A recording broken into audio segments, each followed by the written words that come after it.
अस्सलाम वालेकुम, मैं तरीम फातिमा और आप देख रहे हैं मेरा फेसबुक और यूट्यूब चैनल। उम्मीद करती हूँ आप सब लोग भी खैरियत से होंगे। नाज़रीन, पाकिस्तानी सियासत में इस वक्त बड़ी गहमा गहमी चल रही है। आइंदा आने वाले इंतखाबात के हवाले से सियासी जो जमातें हैं वो भी तैयारियों में लगी हुई है, और वहीं साथ साथ इलेक्शन कमीशन जो है वो भी भरपूर तैयारियां कर रहा है। उस हवाले से इलेक्शन कमीशन ने आइंदा आने वाले आम इंतखाबात के लिए इंतखाबी निशानात जो हैं उनकी फहरिस्त तैयार कर ली है। इस हवाले से भी कुछ अहम डेवलपमेंट्स हैं जो आपके साथ शेयर करनी है। और फिर वहीं साथ साथ केपीके की भी सूरत से आपको आगाह करेंगे। पाकिस्तान तहरीक इंसाफ की मुख्तलिफ जगह पर वर्कर्स कन्वेंशन हो रही हैं। आज सवात में हुई है, कल देरबाला में हुई है। तो उस हवाले से जो मुख्तलिफ खबरें सामने आ रही हैं उस पर भी आपको अपडेट करेंगे। तो अगर अभी तक आपने हमारी वीडियो को लाइक नहीं किया तो वीडियो को लाइक भी कर लें और हमारे यूट्यूब चैनल को सब्सक्राइब भी कर लें। सबसे पहले बात करते हैं इलेक्शन कमीशन ऑफ पाकिस्तान की जानिब से जो तैयारियां की गई हैं आइंदा आने वाले आम इंतखाबात की। तो इलेक्शन कमीशन ऑफ पाकिस्तान ने मुल्क में आइंदा होने वाले आम इंतखाबात के लिए इंतखाबी निशानात की जो फहरिस्त है वो तैयार कर ली है, और इंतखाबी निशानात की जो फहरिस्त है वो आइंदा हफ्ते जारी की जाएगी। इस लिस्ट में जो सियासी जमातें हैं और जो आज़ाद उम्मीदवार हैं, 327 टोटल हैं इंतखाबी निशानात, वो शामिल हैं। और फहरिस्त में मुख्तलिफ इंतखाबी निशान है जिसमें उकाब, तीर, शेर, बल्ला, तलवार, क्रेन के निशानात मौजूद हैं।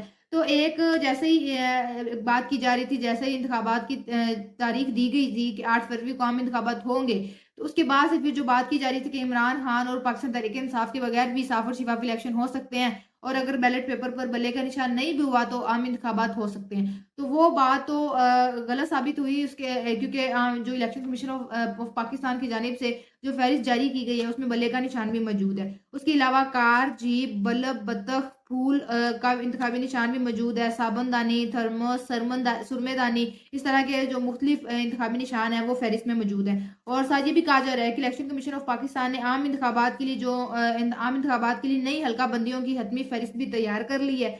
इलेक्शन कमीशन की जानब से ये भी कहा जा रहा है कि सूबा पंजाब में आइंदा आम इंतखाबात के दौरान कौमी असम्बली की जो कुल नशिस्तें हैं वो 141 नशिस्तें होंगी, और सूबाई असम्बली की जो नशिस्तें हैं 297, वो उसकी टोटल नशिस्तें सूबाई नशिस्तें इतनी होंगी। और सूबाई दारुल हुकूमत लाहौर में जो कौमी असम्बली की कुल नशिस्तें होंगी वो टोटल 14 नशिस्तें हैं, जिसमें कौमी असम्बली की नशिस्तें जो हैं NA 117 से NA 130 तक होंगी।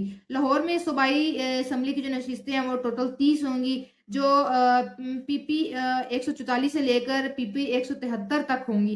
इलेक्शन कमीशन की तरफ से हल्का बंदियों की जो हतमी फहरिस्त है वो 30 नवंबर तक जारी कर दी जाएगी। तो ये एक प्रॉपर तैयारी इलेक्शन कमीशन की जानिब से कर ली गई है। कल जैसा कि मैंने आपको अपने व्लॉग में बताया था कि एक तो ये तैयारी सबसे पहले की गई है कि जो पोलिंग स्टेशन है वहां पर पुलिस की जो नफरी है वो कम पड़ सकती थी, इसलिए फौज को भी जो है वो वहां पर फौज की नफरी का भी फैसला कर लिया गया कि वहां फौज भी निगरानी करेगी आम इंतखाबात पर। तो इलेक्शन कमीशन की जानिब से पहले तो एक ये फैसला किया गया था, फौज को भी वहां तैनात करने का फैसला कर लिया गया, और आज जो इंतखाबी निशान है तो उसकी फहरिस्त जारी कर दी गई। फिर वहीं साथ साथ हफीजुल्लाह न्याजी साहब का एक बयान सामने आया इलेक्शन के हवाले से, जिसमें उन्होंने बोला है कि हो सकता है फरवरी में इलेक्शन ना हो और नवाज शरीफ की सरबराही में माइनस तहरीक इंसाफ कौमी हुकूमत बना दी जाए और सुप्रीम कोर्ट से इसकी मंजूरी ले ली जाए। तो ये एक बहुत बड़ा बयान सामने आया है कि अगर अगर इलेक्शन कमीशन ऑफ पाकिस्तान की जानिब से आम इंतखाबात की तारीख दे दी गई है, उसके बावजूद जो बयान सामने आया जिसमें कहा है कि क्या पता फरवरी में इलेक्शंस ना हो, और जो एक काफी महीनों से जो चल रही है तहरीक इंसाफ को माइनस किया जाए, किसी तरीके से इमरान खान को माइनस किया जाए, तो वो तहरीक कामयाब हो जाए और फिर उसके सुप्रीम कोर्ट जो है वो उसकी मंजूरी दे दी जाए। तो अब देखते हैं कि 8 फरवरी को इलेक्शन होते हैं या नहीं होते, और हफीजुल्लाह न्याजी साहब की तरफ से जो बयान सामने आया है वो सच होता है या नहीं होता। अब बात कर लेते हैं जो वर्कर्स कन्वेंशन की जा रही है पाकिस्तान तहरीक इंसाफ की। तो वर्कर्स कन्वेंशन की जो सूरत हाल है वो एक हम वायलेंस को बढ़ावा तो नहीं दे रहे, लेकिन कल जो देखने में आया देरबाला में पुलिस ने रोकने की कोशिश की लोगों को, और लोगों की तादाद बहुत ज्यादा थी, और लेकिन मुख्तलिफ वीडियो सामने आ रही हैं फायरिंग्स की जो की गई लोगों की जानिब से। तो आई थिंक जो कल हुआ वो नहीं होना चाहिए था, बहुत बुरी बात है। मुकामी पुलिस जो है और वो जो लोग हैं वो आमने सामने हो गए हैं। ऐसी लोगों का भी लोग जो वहां पर वर्कर्स कन्वेंशन में लोग मौजूद थे वो भी कहते हैं कि भाई हमें किस कानून के तहत रोका जा रहा है। तो अगर देखें एक पार्टी को आप जलसे करने की, वर्कर्स कन्वेंशन करने की इजाजत दे रहे हैं, दूसरी पार्टी को नहीं दे रहे, तो ये गलत बात है, लोग तो गुस्सा करेंगे ही। तो तो हम पाकिस्तानी शहरी हैं और हम पाकिस्तानी पुलिस के सामने खड़े हैं, तो ये एक अच्छी बात नहीं है। लेकिन अब ये सारी सूरत-ए-हाल को देखें तो इसका ज़िम्मेदार कौन है? इसके ज़िम्मेदार वो बड़े ओहदे पर बैठे अफ़सरान हैं जिनको लगता था कि भई हम ताकत के ज़रिए इस वर्कर्स कन्वेंशन को रोक सकते हैं, लोगों को रोक सकते हैं, तो वो गलत है। उनको नहीं पता था कि इतने आगे लोग इतने ज़्यादा हो जाएँगे और पुलिस के काबू से बाहर हो जाएगा।